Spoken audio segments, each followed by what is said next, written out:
Have you and your friends always played science fiction or fantasy and you really want to try and get them into historicals? I know I had that issue a while ago. Not sure if you classed it as an issue, but you want to get into a bit of historical and they're borderline whether they want to jump into a whole new subject matter. So today I'm going to give you my top 5 games that will hopefully easily transition people from science fiction into historicals. And if you wait till the end, you'll also get my bonus sixth option as well. So let's get into it. So option 1 is bolt action. It's always going to depend obviously with your friends what period of history they're more interested in, but bolt action is a good segue. Created by Warlord Games, has a lot of similarities due to the developers with Warhammer, for instance, Warhammer 40,000. It's a platoon level game, so you're really only going to need to be looking at getting somewhere in the region of about 30 to 50 miniatures per side, and that's if you do it at 28. You can also play it down at smaller scales also, but yeah, only about 30 figures approximately per side, maybe a couple of vehicles, and you're good to go. If you've already got Imperial Guard troops, then you can use those as proxies whilst you get the rules learnt, so it's a pretty good option. It's a game which uses D6s. There are some specialist order dice, but you don't actually need to have them to play, as long as you've got the quick reference rules or the full rules. Another thing that I do like about bolt action is that they do give you starter boxes. So again, if neither of you have an army yet and you want to get into it, you can easily buy either of the starter sets, and that'll give you 2 forces. So you can split your cash down the middle. One of you get one side, one of you get the other. And in the box you get everything that you could need. So that's a very good, effective way to start out in bolt action. They have developed, so now you've got pretty well all of the theatres of the Second World War, from North Africa to the Far East, Russia, you name it, you can get figures for it, and pretty well all the nations as well. So again, it gives you good scope to try and find an area that they're interested in to get them into the game.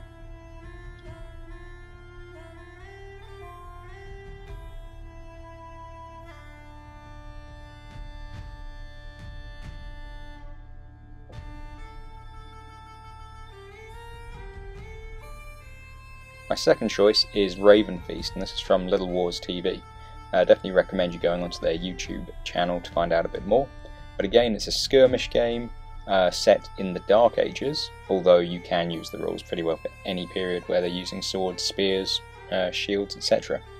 Again, you don't need many figures to start, probably 12 to 15 per side, and you can have a very good game, and then you can expand it up as much as you want.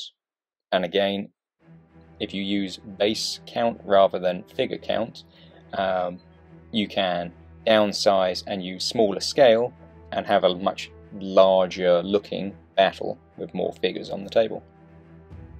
There are quite a few maps and campaigns which have actually been released by Little Wars TV themselves, but also online there's quite a lot of material. The rules are free as well, so you don't have to pay for those, you just need to get yourself some figures.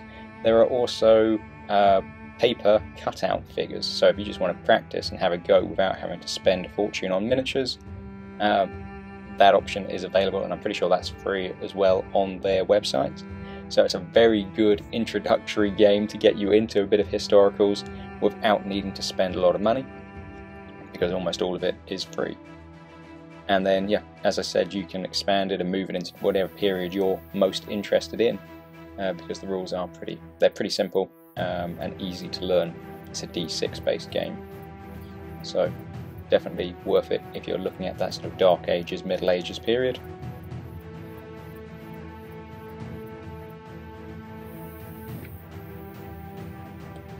Number 3 would be Epic Battles from Warlord Games. So they have released 3 different sets so far. They've done the American Civil War, which is what I started out with. And to be honest, I really enjoy it. I enjoyed the painting and the battles. I'm a bit of an American Civil War buff. After that, they then released the Waterloo box set. And again, I'm a Napoleonic buff, so I have got miniatures for that also. And most recently of all, they've released Pike and Shot for the 30 Years' War and English Civil War. So I do believe they are intending to expand their ranges further in the future, but if you wanted to have sort of mass battles on the table, because that's more what your friends are interested in and you're interested in, then definitely this is the system for you, because the box sets contain everything you need if you want to play specifically by the black powder rules.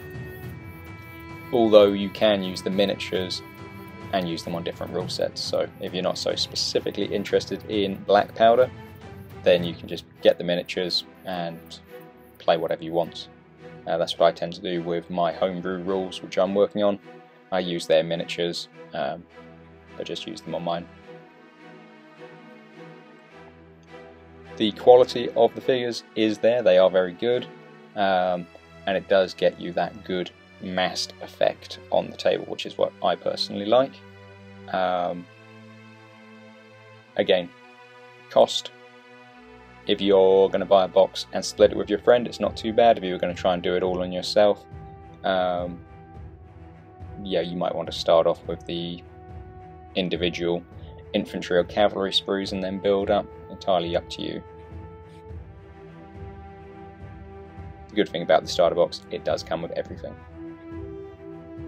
Okay, number 4 is Sharp Practice from Two Fat Lardies. So again, I put this one in because if you're coming from science fiction, you're probably more of a skirmish gamer, with sort of, I don't know, 20 to 50 figures on per side. And Sharp Practice is set in the sort of the black powder age, and again you have usually about 30 to 50 figures per side. So it is very comparable. So if that's the sort of rule sets that you've been using before, skirmishing, this is quite a good transition to take you across into the historicals. There are a lot of good channels on YouTube, Tabletop CP for instance, who do battle reports, so definitely go and check them out on their channel. The figures, most of them are Perry miniatures, so they are very good, although if you don't use Perry miniatures, you can still use whatever figures you want. For the most part it is a single base per man, although theoretically you could use whatever you've got. You just might have to do a bit of testing and adjusting. But again, it's a great fun game. You kind of build narratives in the story as you go. There are campaigns available, so there's a lot of options there for you to really make it your own. Again, time periods, because it covers the whole of the sort of Black Powder period, you can do American Civil War, you can do Napoleonic Wars, you can do American War of Independence, French and Indian Wars, you name it. If they've got a musket, you can pretty well play it. So it does give you, again, that flexibility to be able to transition into quite a large period if your friends got interest in one area or another. And it's quite cool that you do use your smoke markers to represent when the units have fired, so the battlefield does kind of come alive to a certain extent. And now, number 5 is 1 Hour Wargames. So this is a pretty cool game set. It covers a lot of areas all within the one book. And then my secondary sort of bonus is 1 Hour Skirmish games or war games. I've kind of put them both together because it's the same guy who came up with it, but it's very simple rules. The skirmish war game, you do use cards, playing cards, to determine actions, so that's actually quite novel and quite interesting. But for 1 Hour War Games itself, within the book, you've got pretty well everything through from historical all the way up to modern. You don't need a lot of figures. You're literally looking at about 12 bases per side, maximum. You roll to find out what your strength is going to be, so sometimes you might have more, and other games you might have less. It's not a balanced system necessarily, unless you want to make it so. It does come with a lot of battles, battle ideas, so it's a very good beginner-friendly book. All you would need to do is just then figure out which miniatures you want to buy, and then get them onto bases, and then you're good to go. So both of these two options, very, very good for getting people into a period. Anyway, I hope that was useful. I will do a specific video on each of them at some point in the future to give you a bit more information. But thanks for watching. Please like and subscribe, and please leave some comments down below.